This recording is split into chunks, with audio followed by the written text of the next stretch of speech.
Hoje é dia 17/11 e nós vamos começar a aula de doutrina. O tema é Creio na Comunhão dos Santos. E a cachorra começou a latir bem na hora. Que tá certo. Recording is on. Pronto, vamos lá. E a gente então tem seguido nessas últimas aulas o roteiro do credo para poder ir entrando aí nos temas da doutrina da igreja. E falamos, creio, já falamos da Santíssima Trindade, creio em Jesus Cristo, no Espírito Santo, na Igreja Católica, na comunhão dos santos e na remissão dos pecados. Creio na comunhão dos santos. O que é a comunhão dos santos, né? Falar da comunhão dos santos é, de alguma forma, falar também da igreja, né? A igreja é a comunhão dos santos. Na aula passada a gente falava da igreja como povo de Deus, a igreja como corpo místico de Cristo, a igreja como templo do Espírito Santo. A gente falou de mais de uma forma de como entender esse mistério e esse querer de Deus sobre a igreja. E uma das formas de falar da igreja é a gente falar da comunhão dos santos. A comunhão dos santos, então, é esse intercâmbio de comunicação, esse intercâmbio de graça, esse intercâmbio de relacionamento entre a igreja. E aqui, por que eu falo entre um intercâmbio entre a igreja? Porque a igreja é estrutura, que a gente vê, a gente falou um pouquinho, a gente vai falar um pouquinho sobre hierarquia, sobre a divisão da missão de cada um dos fiéis que são inseridos no corpo de Cristo. Cada um dos fiéis inseridos no corpo de Cristo tem uma missão, a gente vai falar um pouquinho. Mas como assim esse intercâmbio de comunicação entre a igreja? Porque a gente tem a igreja estrutura, mas nós temos a igreja povo de Deus, batizado, que faz parte do corpo de Cristo, a igreja como corpo de Cristo. E essa igreja como corpo de Cristo, a gente pode dividi-la, ainda que seja uma só, é só um, o corpo de Cristo, mas a gente pode dividi-la em igreja triunfante, que são os santos. Santos são aqueles que já passaram dessa vida, se configuraram a Cristo, e purificados gozam da presença de Deus. Então, estes estão na presença de Deus. E estes, porque gozam da visão beatífica, da presença de Deus, intercedem por nós. Essa é a igreja triunfante. Eles já triunfaram. Como no livro do Apocalipse fala, aqueles que alvejaram as vestes no sangue do Cordeiro, aqueles que limparam suas vestes, aqueles que venceram a batalha, aqueles que já não, ali não tem mais dor, mais choro, mais lágrima. Essa é a igreja triunfante. É o nosso destino. Tem a igreja padecente. A igreja padecente é a igreja que padece, a igreja que sofre. Estes são os fiéis que morreram em estado de graça, morreram na amizade com Cristo. Depois, quando a gente for falar propriamente do pecado, a gente do sacramento da confissão, a gente provavelmente vai entrar nesse ponto. Quando a gente peca, nós adquirimos uma culpa, a culpa por ter cometido um delito. E aí, não vou especificar tudo desse assunto ainda, mas precisa de ser matéria grave, e precisa da nossa liberdade e da nossa consciência. Então, quando a gente livremente, conscientemente, e num tema de matéria grave, escolhe contra a lei de Deus, nós somos culpados. Culpados de ter tido, então, a deliberação, cometemos aquele ato e sabíamos que era um ato ruim e que o tema do nosso ato era ruim. Isso então gera em nós uma culpa. Um exemplo, matei alguém, eu sabia que não pode, mas eu estava com raiva, eu fui lá e quis e matei. Então tem a culpa. A culpa é perdoada mediante a confissão. É o meio propício, é o meio concreto. Me arrependi, me confessei com o sacerdote, a confissão seguiu todo o, o, o rito da confissão, o padre prescreveu ali algo a ser feito, eu fiz aquela oração, aquela reparação, estou perdoado da culpa. No entanto, se esse exemplo que eu dei de assassinar alguém, a gente pode perceber que o pecado é de tal forma grave que ele deixou uma ferida, uma sequela, um prejuízo que é irreparável. Não tem como eu restituir a vida da pessoa que eu matei. E por isso, além da culpa, eu tenho uma pena, uma penalidade proporcional ao delito que eu cometi. Do direito canônico, do direito da igreja, é que veio tudo que a gente tem hoje no direito constitucional, direito penal, processual penal, né? Veio do direito canônico desenvolvido pela igreja, que é claro, se utilizou ali do direito romano também, né? Foi a igreja aperfeiçoou o direito romano. Mas enfim, voltando.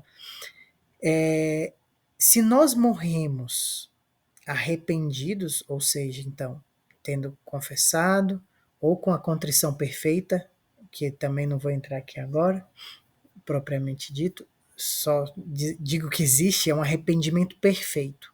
Não por mim, mas por amor a Deus. Essa é uma das formas de apagar o pecado grave também. Ou a confissão. A confissão, então, é o perdão da culpa. Fui perdoado da culpa, estou arrependido, confessei. No entanto, tem a pena. As pessoas que morrem, então, em estado de graça, sem culpa, elas merecem o céu. No entanto, se ela tiver penas e imperfeições, o local ou o estado da alma que ela irá participar, o estado da alma que ela irá ficar até a segunda vinda de Cristo, ou o estado da alma que ela irá ficar por um tempo, até que ela seja purificada totalmente, e um tempo aqui que não é tempo igual é o nosso tempo, é um tempo um pouco diferente. Um exemplo claro disso, né, é como às vezes a gente está numa festa, a Carla pode lembrar aí do nosso começo na igreja, né? Missas de 4, 5 horas, e a gente ainda brincava assim, nossa, nem vi o tempo passar. Hoje, com 5 filhos, se a missa for 5 horas, é a própria morte. Quando é 1 hora e meia já dói, né? Então, assim, por que aqui a gente já consegue experimentar essa sensação de que o tempo passou mais rápido ou o tempo foi mais demorado? Isso que o tempo foi o mesmo. O tempo foi o mesmo. Contou-lhe 2, 3, 4. Mas a experiência temporal que a gente teve tem em algumas situações, parece ser mais rápida, parece ser mais demorada. Esse tempo, então, de purgatório, o tempo fora do mundo material, é uma questão de experiência também, né? O estado da alma, assim que a pessoa morre, o corpo entra em putrefação, em apodrecimento, a alma é separada do corpo e tem um juízo particular. A gente já falou nisso numa outra aula. A pessoa então morreu sem culpa, mas com imperfeições, com penas, com penalidades a serem cumpridas. Ela vai para o purgatório. Isso que é o purgatório. O purgatório, então, é esse estado em que a alma se purifica. E ali, então, elas contam com a nossa oração. Elas já não podem reparar, mudar os seus atos, elas podem pedir por nós. Isso aí já tem mais de um santo, tem doutrina da igreja que explica. Tem controvérsia, tem gente que acha que não, mas isso aí, muita gente fala que sim. Sim, elas rezam por nós, elas pedem por nós, mas elas não podem pedir por elas. E nem esse pedir por nós tem um mérito, como nós temos mérito quando fazemos algo. Inclusive, quando nós utilizamos da dispensa da igreja, quando nós nos utilizamos dos sacramentos da igreja, dos méritos que a igreja nos permite alcançar. A igreja é mãe, é mestra, e ela é a depositária e ela é o depósito da fé e a dispensadora dos tesouros de Deus. Então, o Papa, o bispo do local pode estabelecer alguns critérios para se alcançar méritos, para se alcançar bens, para se alcançar frutos que servem tanto para diminuir a nossa pena, como a gente pode oferecer para diminuir a pena dos outros. São as indulgências, que nós podemos lucrar para nós mesmos ou podemos lucrar para os outros. Então, rezar o terço antes da missa, fazer uma peregrinação, uma série de coisas que quando a gente faz, estando em estado de graça, comungando, tem alguns critérios lá. A gente lucra indulgências. Então, voltando aqui. A comunhão dos santos é esse intercâmbio de graça, de comunicação, não a comunicação verbal, mas uma comunicação espiritual, porque estamos unidos, somos todos corpo de Cristo. Porque somos corpo de Cristo, os membros deste corpo, em cada estado diferente, fase diferente, se comunica, intercede, pede, lucra, se ajuda, se relaciona de algum modo. Igreja triunfante, os santos que estão no céu. Igreja padecente é a igreja que está no purgatório. Então, repito, não são igrejas diferentes, é uma só igreja. Mas aqui para dar esse tom, essa característica das pessoas que estão ali, nesse diferente estado da alma. E a igreja militante, que somos nós. Nós que estamos aqui no tempo, no século, vivendo e decidindo o nosso destino. Para qual dessas igrejas nós estaremos indo, né? Insisto de novo, é uma só igreja. Mas para qual caminho que nós estamos indo? Se a gente for para alguma dessas igrejas aí, depois da militante, já tá bom, né? Já é o céu. Ainda que a gente. É o que o pessoal brinca, mira no céu, porque se der errado você cai no purgatório. Não mira no purgatório, porque se der errado você nem igreja vai ser. Você vai morrer fora do corpo de Cristo, que é o inferno. O inferno é quando você morre com culpa, inimigo de Deus.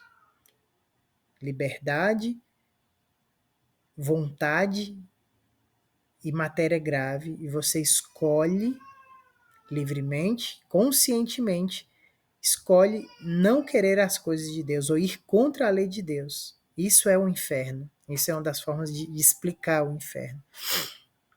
Então, explicadas essas três formas de classificar a igreja, triunfante, padecente e militante, a gente entende que a comunhão dos santos, então, é essa participação, essa configuração com Cristo, com os méritos de Cristo. A igreja é a igreja de Cristo. A igreja é a igreja dos santos. Com frequência, a gente pode se escandalizar com os pecados dos homens da igreja. Nossa, o padre fez isso. Nossa, fulano fez aquilo. Se escandalizar com pecados não só da hierarquia, né? A gente vai ver daqui a pouco essas classificações, mas se escandalizar com pecados de leigos também. Nossa, aquele cara, pai de família, tem filho, ou aquela mulher, mãe de tantos filhos, largou o marido, ou o marido largou a mulher, tá usando droga. ou aquele padre largou, enfim, a gente pode se escandalizar. E a gente se escandaliza, em primeiro lugar, a gente deveria perceber que quando a gente faz o nosso exame de consciência sincero, nós percebemos que facilmente poderia ter sido nós, se não fosse a graça de Deus. Né? O primeiro ponto é esse.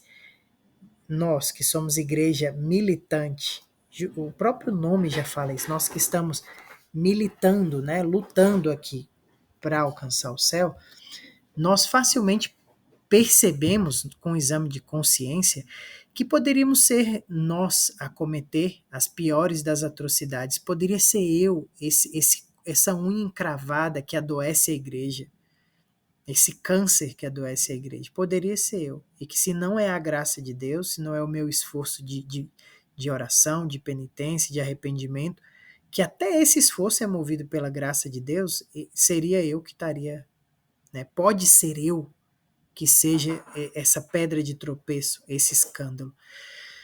Então, a igreja é a igreja dos santos, não é a igreja dos pecadores. Eu comecei a aula passada especificamente diferenciando isso, né? Igreja santa e pecadora. Não, a igreja é santa. Pecador somos nós, seres humanos.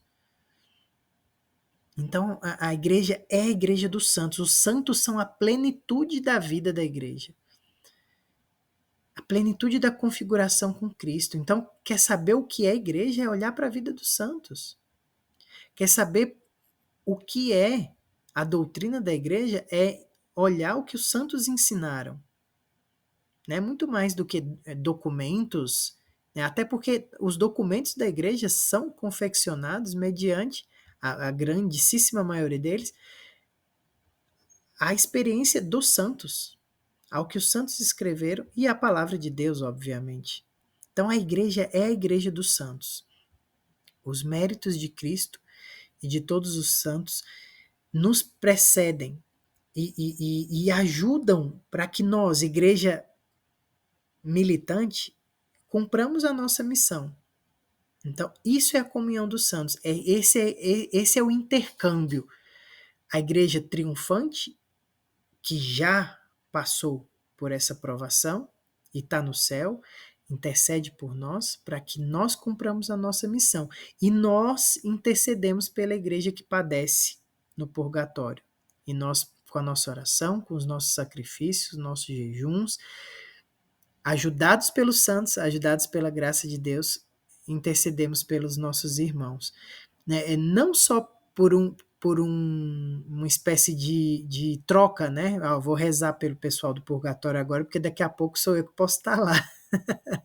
Então é melhor eu rezar, porque vai que com a minha oração eu levo alguns para o céu, e aí esses que estiver no céu intercede por mim depois, para que as coisas não vão muito ruim para mim, né?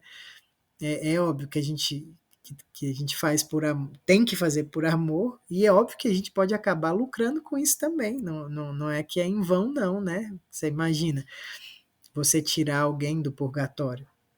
Essa pessoa com certeza vai ser grata a você lá do céu e vai falar com Jesus. Ô Jesus, olha para aquele infeliz lá, não deixa ele cair nessa besteira, não deixa.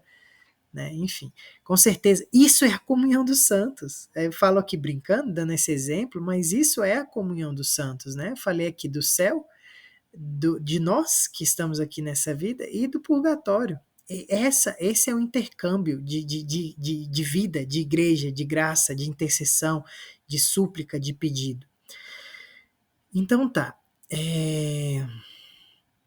A vida concreta da igreja, ela está, a vida concreta da igreja militante, da igreja peregrina, que está peregrinando, que está a caminho, que não está em casa, né, que está buscando o céu, ela depende da fidelidade de cada membro de Cristo, de cada batizado.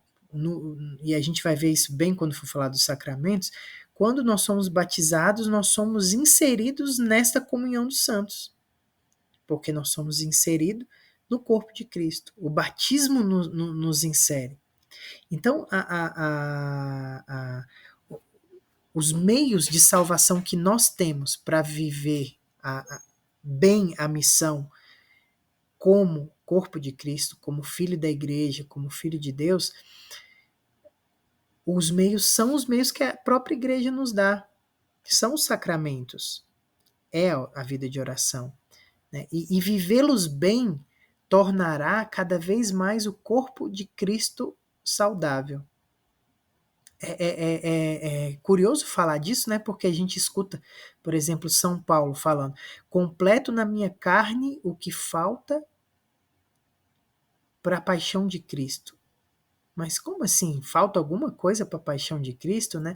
É porque a gente não percebe bem, mas ali na cruz, Jesus sofreu por todos os pecados. Ele redimiu toda a humanidade. Então ele viu ali no horto, ele viu na cruz todos os pecados que já tinham sido cometidos, os que estavam sendo cometidos e os que viriam a ser cometidos.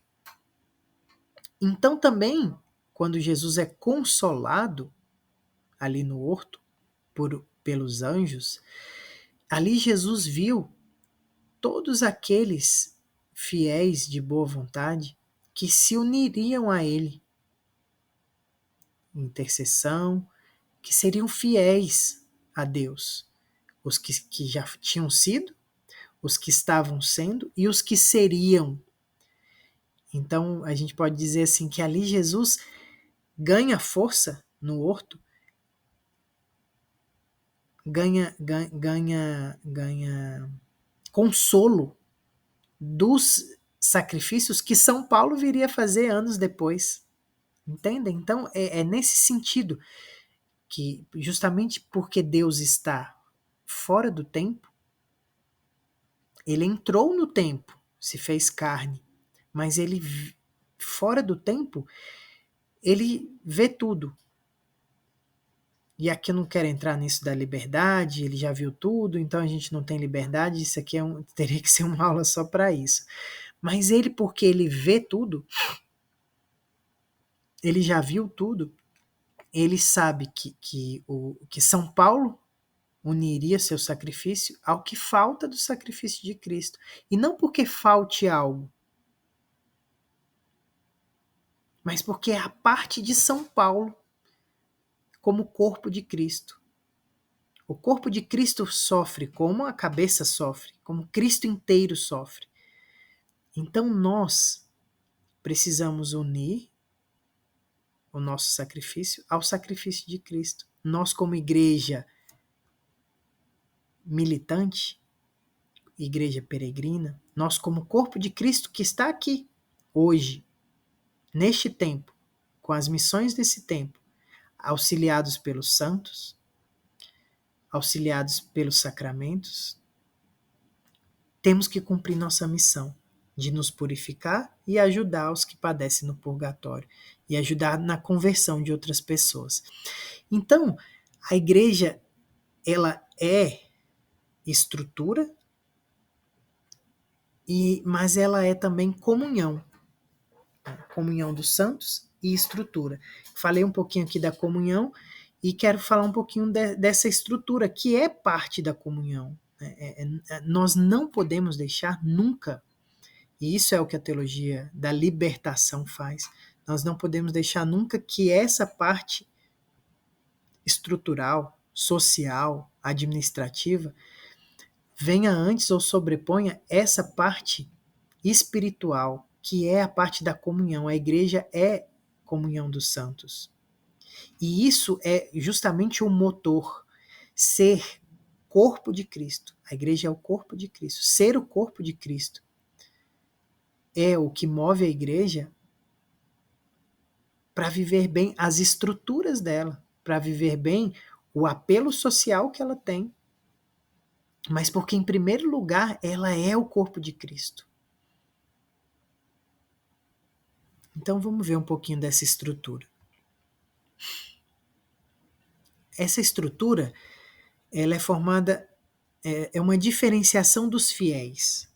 Pelo batismo, todos nós somos inseridos nesse corpo de Cristo, filhos de Deus, e somos considerados fiéis. Dentro dos fiéis existem três tipos de fiéis. Fala pra gente aí, Carla, quem são?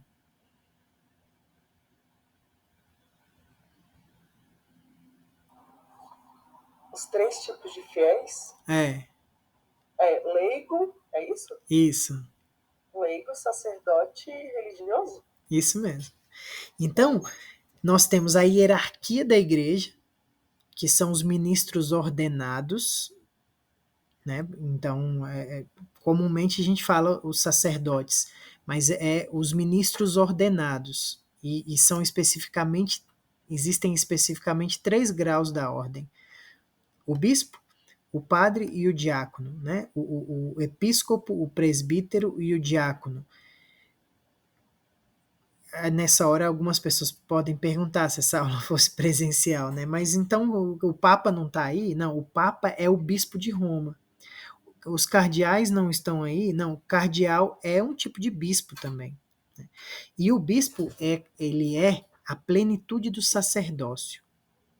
A igreja foi organizada, a hierarquia da igreja foi organizada de tal forma que ela contemplasse três tipos de estrutura de Estado. Né? A gente tem assim, uma monarquia, a monarquia que tem o rei é a cabeça, e se a gente fosse pensar num sistema de pessoas virtuosas, a monarquia seria a melhor opção. Ser governado pelo mais virtuoso, pelo melhor, pelo que é mais habilidoso, mais caridoso, isso seria a melhor opção. No entanto, sabendo que existe o pecado original, a inclinação ao mal, ao vício, à corrupção, à desordem, a igreja não tem só uma estrutura monárquica, apesar do que ela tem. Eu acabei de falar, o Papa é a cabeça da igreja. O nome Papa, né, significa servo dos servos. É pai, é servo dos servos. E o reinar na igreja é um reinar de serviço, como Cristo falou ali na última ceia.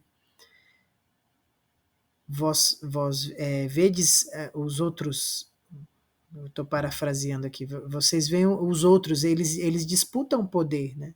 Eles querem estar à frente. Eu, porém, vos digo, quem quiser ser o primeiro, seja aquele que serve. Servir na igreja é reinar. Servir é reinar. Você tem, então, depois ali o colégio dos bispos,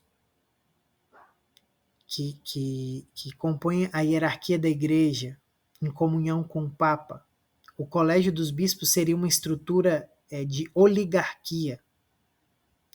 São chamados a ser bispo e não se convocam para ser bispo.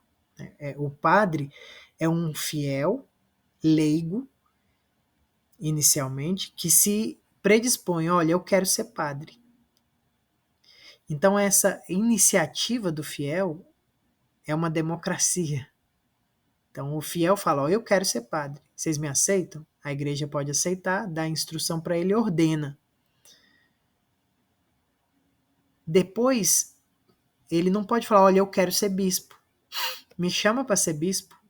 Não, ele tem que ser chamado a ser bispo pela igreja. Tem lá a idade, tem alguns critérios hoje em dia. Então seria uma oligarquia já, o colégio dos bispos. E o Papa seria uma monarquia. Toda essa estrutura compõe a hierarquia da igreja. Também os diáconos seriam uma espécie de democracia. Eles pedem, né? Pedem a admissão, pedem o grau. É o primeiro grau da ordem. Diácono, padre e bispo, né? Bispos são os episcopos, padres são os presbíteros e diáconos. Esses são os 3 graus da estrutura da hierarquia. Depois nós temos os religiosos. Por religiosos, nós entendemos aqueles fiéis que buscam uma configuração a Cristo por meio da consagração. Consagrar é separar.